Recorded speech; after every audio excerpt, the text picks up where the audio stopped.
방송을 듣다 보니까 이런 이야기가 나오는 것을 들었습니다. 어느 목사님이 주례를 하기 위해서 이제는 가운을 가지고 그리고 그날따라 택시를 타고 가는 겁니다. 택시를 타고 가는데 이제 어디를 갑시다라고 기사와 약속을 하는데 아무리 가도 그곳으로 가는 것이 아닌 것 같은 거예요. 그래서 물었어요. 아니, 지금 내가 가자는 그곳에 왜 이렇게 안 나옵니까? 그랬더니만 택시 기사가 하는 말, 죄송합니다. 제가 오늘 택시를 처분절합니다. 이러는 거예요. 그러니까 장소를 찾지 못하고 다른 곳으로 가고 있는 거예요. 주리 시간은 다가오는데. 그래가지고 기사가 하는 말이, 제가 알 것 같았는데 도무지 모르겠다고, 내비게이션을 안 찍은 거 제 실수였다고 그러면서 죄송하지만 돈 안 받을 테니까 내리십시오. 이게 어떻게 됩니까? 이래서 이 목사님이 너무 당황스러워서 차를 보다가 뭐가 보이느냐, 저 갓길에 에쿠스가 세워진 거예요. 에쿠스. 그래서 누군 차인지도 모르는 에쿠스 뒷문을 탁 열어가지고 어디든 갑시다 이렇게 한 거예요. 그랬더니만 이 기사가 아무 얘기도 안 하고 그곳을 가는 거예요. 한참 가다가 정신 차리고 목사님 물은 거예요. 혹시 기사님 저를 아십니까? 그러니까 모릅니다. 그럼 어떻게 여기 모르는데 제가 가자는 데를 갑니까? 했더니만 이분이 이렇게 말하는 거예요. 자기가 누굴 기다리려고 갓길에 차를 세워놓고 있는데 어떤 분이 택시에서 탁 내리더니만 가운을 들고 막 두리번거리더니만 투벅투벅 걸어오는 폼이 딱 뭐 같아요? 목사님 같더라는 거예요. 그래가지고 뭔가 굉장히 급하구나. 그래서 아무 얘기도 안 하고 자기는 그곳으로 가고 있다는 거예요. 그리고 정시에 늦지 않고 딱 도착했다는 거죠. 여러분, 하나님은 어떤 분이시냐면 다급할 때는 모르는 사람의 마음을 감동시켜 일을 하도록 하신 분이 하나님인 걸 믿으시기를 축원합니다. 그분이 우리가 믿는 하나님이시요. 그래서 로마서 8장 28절은 뭐라고 말씀하냐면, 하나님의 사랑을 입어 부른 자들에게는 뭐해서? 합력하여 무엇을? 선을 이루시는 것을 믿으시기를 축원합니다. 하나님은 그렇게 하신다는 거죠. 그래서 오늘도 우리는 이것을 뭐라고 하느냐, 도무지 될 수 없는 상황이 된 것을 은혜라 이렇게 표현하죠. 은혜는 나의 힘과 나의 노력이 아니라 누군가, 즉 하나님이 우리에게 부어주어서 받고 있는 것을 은혜라고 하죠. 오늘 본문에도 누가 나오냐면 디모데라는 사람이 나오고 바울이라는 사람이 나와요. 그런데 디모데라는 이 사람이 굉장히 약해 있는 가운데, 침체되어 있는 가운데 있을 때 바울이 디모데를 향해서 던지는 질문이 있습니다. 디모데야, 네가 은혜를 받은 사람이다. 은혜를 받은 사람이라는 이 사실을 계속해서 말씀을 통해서 깨우치고 있는 것을 봐요. 그러면 디모데라고 하는 이 사람이 하나님의 은혜로 모든 일을 감당하고 있는데, 그러면 이 디모데가 누구를 많이 의지하고 있느냐? 바울이라고 하는 사람을 많이 의지하고 있어요. 바울. 그러면 바울이 지금 뭐 하고 있느냐? 디모데가 그렇게 의지하고 있는 이 바울이 현재 감옥에 갇혀 있는 거예요. 그러면 한 번도 아니고 이 두 번에 걸쳐서 제2차로 로마 감옥에 지금 갇혀 있어요. 갇혀 있는데 이 모든 이유 때문에 디모데 입장에서는 굉장히 마음이 실족할 수 있어요. 왜? 자기가 그렇게 사랑하고 자기를 믿어주는 디모데가 감옥에 갇혀 있으니까. 그런데 이 디모데를 향해서 감옥에 있는 바울이 강력한 메시지로 전하고, 그리고 편지를 쓰는 것이 뭐냐면 이렇게 그를 위로합니다. 디모데야, 네가 가지고 있는 믿음은 거짓이 없는 참 믿음이다. 근데 이 믿음이 어디서부터 온 줄 아느냐? 너의 외할머니 누구로부터 왔다고 그래요? 로이스로부터 왔고, 너의 어머니 누구로부터? 유니게로부터 온 것이다. 그러면서 믿음의 뿌리를 쫙 찾아가지고 알려주어요. 그 믿음이 네가 가지고 있는 이 믿음이다. 그러면서 이 믿음을 기초로 하여 너는 사명을 감당하는데, 어떻게 사명을 감당하라고 하냐면 오늘 본문에서 디모데후서 1장 8절에서 이렇게 말씀합니다. 읽어보겠습니다. 시작. 그러므로 너는 내가 우리 주를 증언함과 또는 주를 위하여 갇힌 자 된 나를 부끄러워하지 말고 오직 하나님의 능력을 따라 복음과 함께 고난을 받으라. 이렇게 네 믿음이 보통 믿음이 아니다. 뿌리가 있는 믿음인데, 이 믿음을 가지고 네가 조금도 부끄러움 없이 감당하라 라고 하는데, 뭘 부끄러워하지 마느냐? 두 가지를 부끄러워하지 마는데, 첫 번째가 뭐냐면 우리를, 즉 주를 증언하는 일, 다른 말로 말하면 십자가의 복음을 부끄러워하지 말라는 거예요. 십자가. 그래서 이 십자가의 복음을 부끄러워하지 마는데 왜 십자가가 부끄럽느냐? 성경에서 신명기 21장 22, 23절을 보게 되면 십자가의 의미가 있어요. 본래는 십자가는 뭐라 하느냐? 23절 마지막 부분을 보면 나무에 달린 자는 하나님께 뭘 받았어요? 저주를 받았다라고 하는 십자가의 사실의 의미가 있어요. 그리고 로마 시대의 이 당시에도 로마 이 시대에도 십자가는 치욕과 그리고 더 나아가서는 이 혐오의 대상이었어요. 왜냐? 이 당시에 로마 시민권을 가진 사람은 십자가 처형을 하지 않았어요. 그럼 누굴 처형하느냐? 노예에게 처형당하는 것이 십자가의 처형이었어요. 그러니까 예수님은 십자가상에 돌아가 죽으시면서 처형당하는데 어떻게 돌아가신 거냐? 혐오와 치욕을 당하면서 십자가를 지신 것이죠. 그러니까 어떻게 보면 예수님을 증언한다는 사실이 뭐가 되느냐? 부끄러울 수 있어요. 하지만 바울은 말합니다. 바울아, 이 디모데야, 우리 주를 증언하는 이 십자가의 복음을 부끄러워하지 말아라. 그러면서 강력하게 디모데를 향해서 깨워주고 있는 것을 보게 됩니다. 영웅시되는 것을 증가하는 것은 쉬운 일이지만 저주와 혐오인 것을 증가하는 것은 쉬운 일이 아니에요. 왜냐? 디모데가 아무리 복음이 좋은 것이라 할지라도 받는 사람이 혐오스럽게 받고 치욕으로 받으니까 이것이 쉬운 일은 아니었습니다. 그래도 이 디모데는 복음을 증가할 때 부끄러워하지 말고 당당하게 증가할 것을 우리에게 요구하고 있습니다. 여러분, 세상 사람들은 우리가 증가하는 복음을 우습게 얘기해요.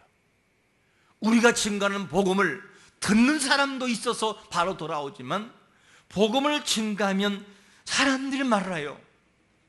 예수 믿으면 뭐 먹여주냐? 밥 먹여주냐? 예수 믿으면 뭐가 나오냐? 돈이 나오냐? 밥이 나오냐? 그러면서 조롱을 합니다.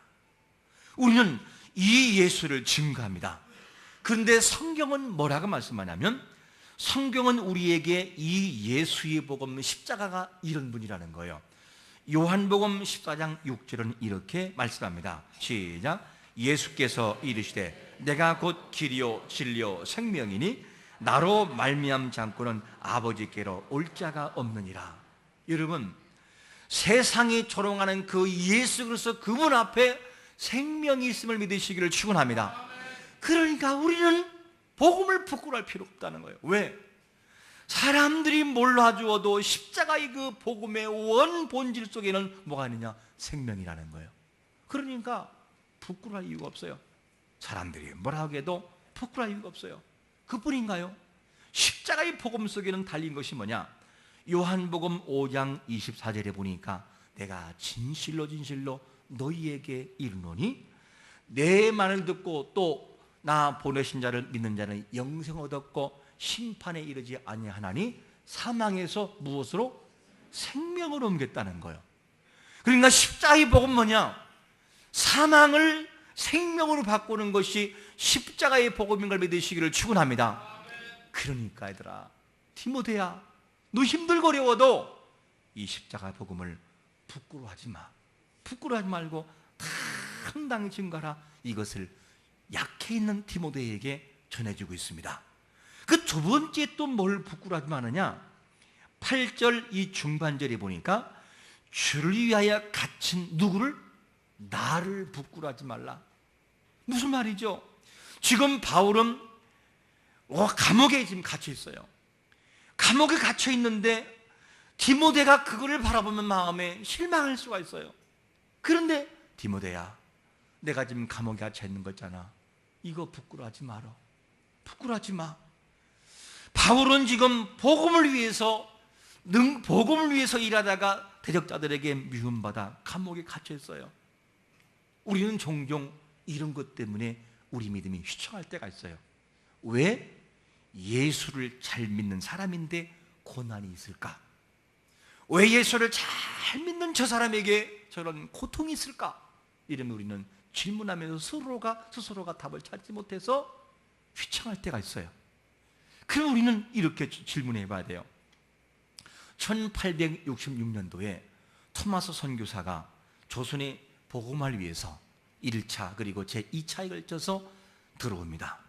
미국의 제네럴 셔먼을 타고 이 평양에 들어오는데, 그런데 풍랑을 만나가지고 자초되어 어디로 가느냐? 대동강변으로 도착합니다. 이때 조선의 군인들이 포를 통해서 그리고 배를 격파시켜버려요. 그리고 그 어려움을 당할 때 이 토마스 선교사는 성경을 막 집어 던져요. 그리고 체포돼서 마지막 처형되는 순간에도 뭐라 하느냐? 자기가 가지고 있는 성경을 처형하는 그 사람에게 전해주잖아요. 그러면 우리는 이렇게 물을 수 있어요. 그 토마스 선교사가 얼마나 젊고 얼마나 유능한 사람이냐? 근데 왜 하나님이 풍랑을 만나게 하고 왜 그 사람을 이렇게 처참하게 처형당하게만 했느냐? 하나님이 살아계시면 하늘에서 빛을 부여서 이놈들 해가지고 막으셔야지. 그러면 간단히 끝나잖아요. 그런데 하나님은 그렇게 일을 하지 않아요. 처형당하는 순간에도 하나님은 침묵하실 때가 있어요. 그리고 복음을 전해주는 그 사람들이 그거를 뒤늦게 읽고 예수를 믿게 되는 거예요. 눈물을 흘리고 사역자가 되고 목회자가 되고 복음 전한 자가 되고 이렇게 바꿔지게 만들었어요. 우리는 생각할 때 그 이상으로 나가면 좋을 텐데라고 답을 요구하지만, 하나님은 때로는 그렇게 유능한 사람도 성경을 전해주고 던져주고 그 다음에 채용당하고 거기서 죽음을 마치고 거기까지를 끝낼 때가 있어요. 하나님은 그렇게 할 때가 있어요. 왜 그럴까? 왜 거기까지 끝내느냐? 토마스 선교사는 거기까지인 거예요. 뒤늦게 우리는 뭘 얻습니까? 그를 통하여 전해진 성경을 통하여 복음을 듣고, 그리고 오늘날 수많은 사람들, 수십, 수백, 수천, 수만 명의 사람들이 뭐냐? 그를 바라면서 생각하는 거예요. 나의 젊은 시절을 뭘 왜 나는 지금 살고 있는가? 토마스는 그렇게 하나님의 영광을 위하여 젊음을 다 바쳐 죽음으로 끝냈는데, 그렇게 똑똑한 그가 성경을 전해주는 것으로 번역한 것으로 끝났다면 내 인생은 무엇을 하고 있는 것일까? 수없는 질문을 던지게 만들어요. 왜? 거기까지 끝낸 인생인데도 하나님의 역사하심과 인생의 생각은 너무나 달라요. 우리가 볼 때는 왜 그렇게 끝내요? 라고 하지만 하나님은 아니, 거기까지 이렇게 말씀할 때가 있어요. 그걸 통해 역사하시니까 하나님은 이렇게 일을 해 가십니다. 그러므로 디모데에게 말합니다. 디모데야, 내가 갇힌 거 있잖아. 너 부끄러워하지 마. 부끄러워할 필요 없어. 그러면서 그를 깨워놓고 있어요. 그리고 또 우리는 질문해 봐야 되죠. 예수님이 왜 전능하신 그분께서, 크신 그분이 하늘 보좌를 버리시고 이 땅에 내려오셔서 초라한 인간의 모습으로 죽어야만 됐을까? 이 질문에 하나님이 십자가상에 내려오라고 그럴 때 하나님 자신인 것을 보여줄 수 있지 않느냐? 왜 안 보여줬느냐? 할 수 있을 거예요. 근데 성경은 그렇게 끝나질 않아요. 뭐라고 끝나느냐? 요한복음 19장 30절은 이렇게 예수님이 죽습니다. 시작. 예수께서 신 포도주를 받으신 후에 이르시되 다 이루었다 하시고 머리를 숙이니 영혼이 떠나가시니라. 이렇게 끝나요. 무엇을 위해 예수님은 이 땅에 오셨습니까? 예수님이 사시다가 사람들이 조롱을 하면 알았다, 내가 내려갈게, 하나님의 능력을 보여주기 위해서 있는 주제가 아니었어요. 마지막까지 조롱하는 저들을 향해 하나님의 그 사랑, 아버지 사랑을 십자가를 통해서 보여주고 그들의 마음에 감동을 주고 후대에 수많은 사람들의 감동마다 그는 진정한 예수였다, 진정한 메시아였다, 이 사실을 증거하기 위해서 하나님 아버지의 뜻을 이루어서 마지막 죽는 죽음을 이루기 위해서 그분은 오셨다는 거예요. 거기까지 끝이에요. 이것이 뭐냐면 우리가 이해할 수 없는 하나님의 섭리하심과 일하심의 방법이었습니다. 여러분, 그렇기 때문에 디모데는 뭐냐? 그렇게 의지하던 바울이 감옥에 갇혀 있는 걸 바라보고 좌절할 필요가 없다는 거예요. 디모데야, 좌절하지 마. 나를 보고 네가 실망해서는 안 된다. 그러면서 그에게 용기를 주어요. 뭘 통해? 너의 믿음이 진짜 믿음이다, 이거를 깨워놓고 있습니다. 이렇게 해서 하나님의 섭리하심 속에는 사람의 상상할 수 없는 놀라운 역사가 있습니다. 여러분, 하나님의 일을 하면서 우리 외형으로 보이는 약해 보이는 것들, 그리고 때로는 실망스러운 것들을 바라보면서 실망하지 않기를 축원합니다. 그 속에 뭔가가 담겨져 있어요. 하나님의 놀라우심이 담겨져 있어요. 그렇기 때문에 디모데는 실망할 이유가 없었어요. 누구를 보고? 감옥에 갇혀 있는 바울을 바라보고 실망할 필요가 없었습니다. 이러한 배경이 바로 디모데의 사역의 현장이었습니다. 이렇게 해서 디모데는 뭘 봐야 되느냐? 하나님이 자기에게 주신 은혜, 즉 십자가의 복음을 바라보고 고난을 잘 참고 이기야만 됐어요. 그러면 이것이 십자가의 복음이었다면 디모데의 입장에서는 하나님이 자기에게 주신 것이 뭔지를 깨우기 시작해요. 이제부터는 바울이 이제는 십자가를 증거했다면 그 다음에 뭘 증거하느냐? 디모데야, 하나님이 너에게 준 은혜가 뭔지 아니? 그러면서 은혜를 설명하는 거예요. 그 은혜가 뭐냐?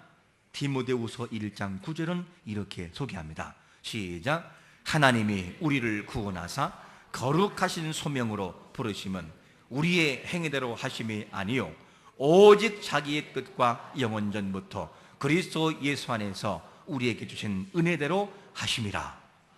이 말씀을 보면 환경에 지쳐있고 디모데를 바라보면서 실족할 수 있을 텐데 그에게 뭐냐? 디모데야, 너 은혜스러운 사람이야, 은혜 받은 사람이야. 그러면서 뭘 강조하느냐? 너는 누구냐? 거룩하신 소명을 받아 하나님의 일을 위해 부름받은 사람이라는 거예요.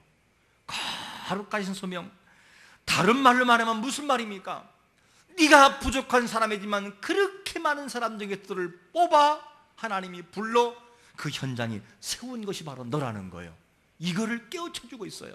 여러분, 하나님 앞에 나올 수 있는 것은 그분의 부르심이 있을 때 나올 수 있음을 믿으시기를 축원합니다. 그분이 안 부르면 세상이 뒤밖에도 못 나오고 안 믿어져요.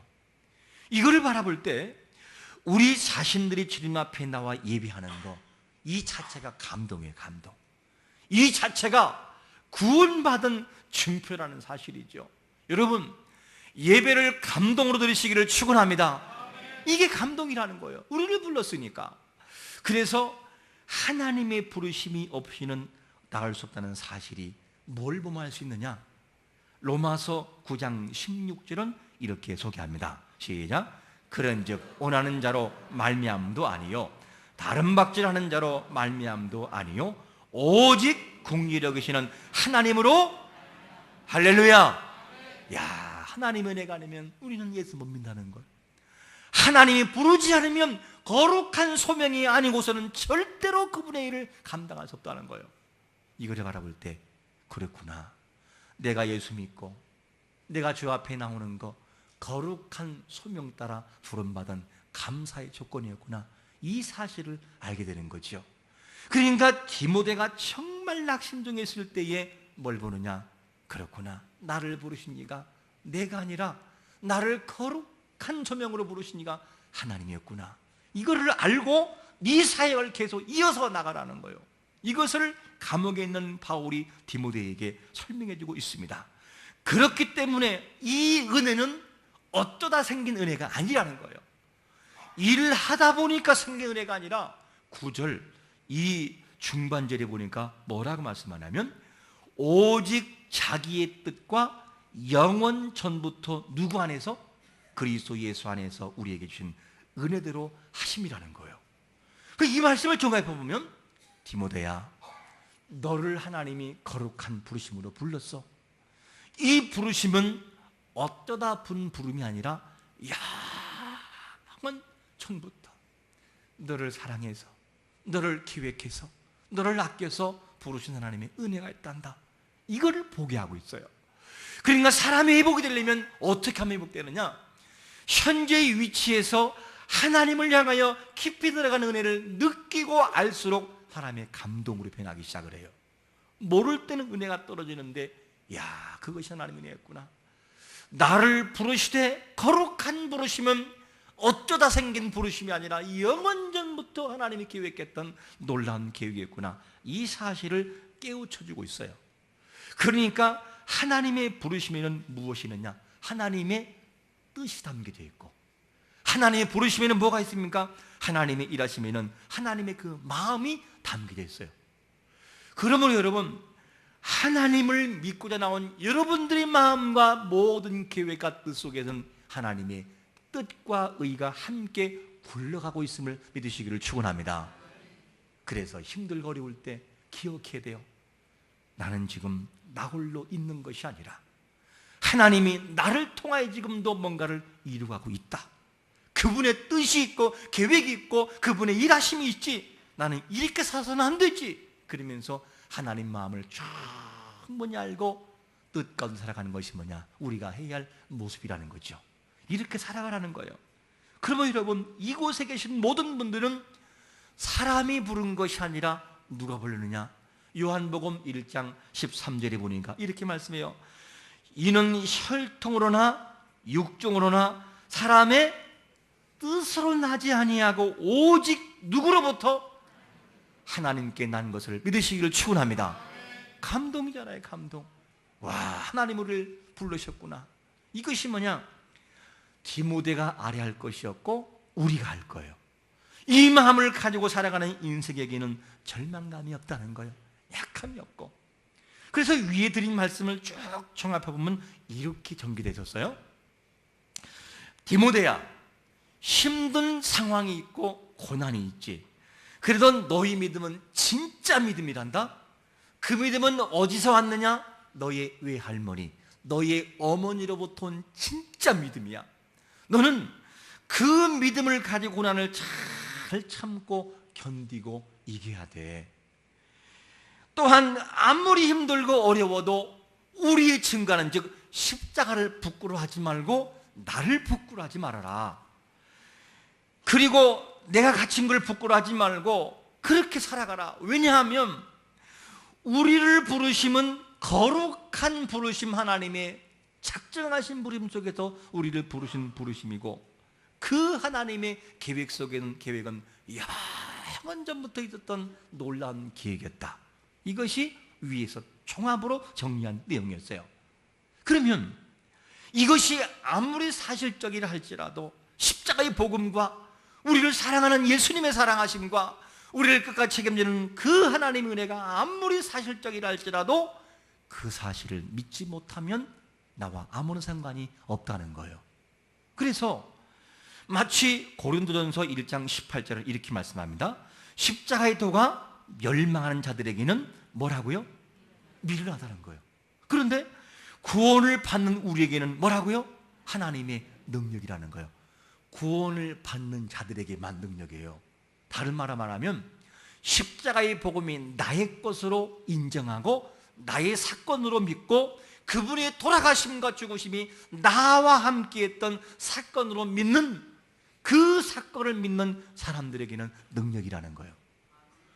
그런데 바울은 왜 그렇게 강력한 믿음을 디모데에게 증가할 수 있을까? 아니 지금 바울이 지금 어디 있어요? 감옥에 있잖아요. 디모데는요 밖에 있어요. 그러면 어떻게 이런 강력한 믿음이 나올 수 있을까? 그것이 뭐냐면 바로 그 해답을 디모데 후서 1장 12절은 이렇게 말씀합니다. 시작. 이로 말미암아 내가 또 부끄러워하지 아니함은 내가 믿는 자를 내가 알고 또한 내가 의탁한 것을 그날까지 그가 능히 지키실 줄을 확신합니다. 오늘 핵심적인 본문 말씀이에요. 바울이 왜 그렇게 강력했을까? 그는 감옥에 있었지만 왜 그렇게 밖에 있는 사람을 위로할 수 있었을까? 이유는 뭐냐면 내가 믿는 자를 내가 알고. 저는 이 말씀을 읽으면서 너무나 감동됐어요. 그랬구나. 바울의 진정한 핵심과 능력은 어디에 있느냐? 내가 믿는 자를 내가 안다는 거예요. 그러니까 바울은 왜 그렇게 강한 것이냐? 내가 믿어왔던 분을 바울은 알았다는 거예요. 원문을 보면 내가 믿어왔던 분을 내가 제대로 알고 있다는 거예요. 그러니까 세상이 그를 말릴 수 없어요. 여기서 안다, 에이도라는 원문은 무슨 뜻이냐? 자기가 믿는 예수님을 그는 봤다는 거예요. 자기 믿는 예수님을 인지해서 충분히 만져보고 안다는 거예요. 그리고 그분을 발견하고 이해한다는 거예요. 이게 에이도란 단어예요. 그러니까 바울의 신앙 고백은 어떤 고백이냐? 나 예수님 알아, 이게 아니었고 철저하게 알고 확실히 알고 제대로 믿고 분명하게 믿어서 안다는 것. 이게 누구냐? 바울의 신앙 고백이었어요. 그게 알미였어요. 그 알을 통하여 로마서 8장 38절과 39절은 이렇게 고백합니다. 읽어보겠습니다. 시작.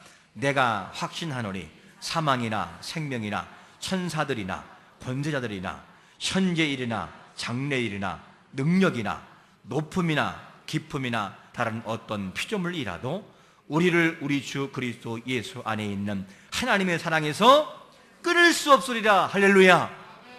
이렇게 아니까 이런 고백이 나오는 거예요. 이렇게 하니까 감옥에 있으나 이미 그는 밖을 날아다니는 거예요. 밖에 있는 사람을 향해서 그는 외치면서 위로하셨던 거죠. 여러분, 인생의 고난이 있어도 예수를 제대로 믿고 알면 강력한 힘이 나오는 걸 믿으시기를 축원합니다. 그게 바울의 능력이었어요. 그러니까 위로할 수 있었던 것이죠. 십자가의 복음이 팩트, 아무리 사실적이고 아무리 실제랄지라도 내가 믿지 않으면 능력은 없다는 거예요. 만약에 바울이 진짜 믿는 복음의 십자가의 그 사실을 사실대로 믿지 않고 이론으로 알았다면 그는 절망하고 원망하고 불평했을 거예요. 왜? 보이지 않는 하나님을 어떻게 믿는단 말입니까? 그런데 바울의 가슴 속에는 뭐가 있었느냐? 감옥이 아무리 철장을 막아 놓아도 그가 믿는 예수를 막을 수 없었어요. 그가 믿는 예수를 절대로 말릴 수가 없었어요. 그분은 완전하신 분이었고 그가 믿는 예수는 전능하신 분이었고 부족한 그를 불러 온전한 사람으로 만드는 예수인 걸 그는 알았어요. 이 사실을 감옥에서 밖에 있는 디모데를 향해서 디모데야, 그 예수를 믿고 네가 힘든 상황에서 복음을 제시해라. 십자가 부끄러워하지 마. 나 바라보고 부끄러워하지 마. 우리를 부르신 자가 거룩한 소명으로 불렀다. 영원 여분도를 불렀다. 그러므로 너는 힘든 상황에서 네 감정으로 일을 감당하지 말고 너를 부르신 거룩한 소명을 따라 그 너를 부르시고 끝까지 책임질 예수 그리스도 그 말씀의 기초 위에서 세상 끝날까지 사명을 감당하라는 거예요. 이렇게 감당하는 디모데가 된다면 누가 그를 말릴 수 있겠어요? 여러분, 이 말씀의 기초 위에 우리가 세워져서 어떤 상황이랄지라도 실망치 않는 거룩한 성도가 되시기를 예수 그리스도의 이름으로 축원합니다. 아멘.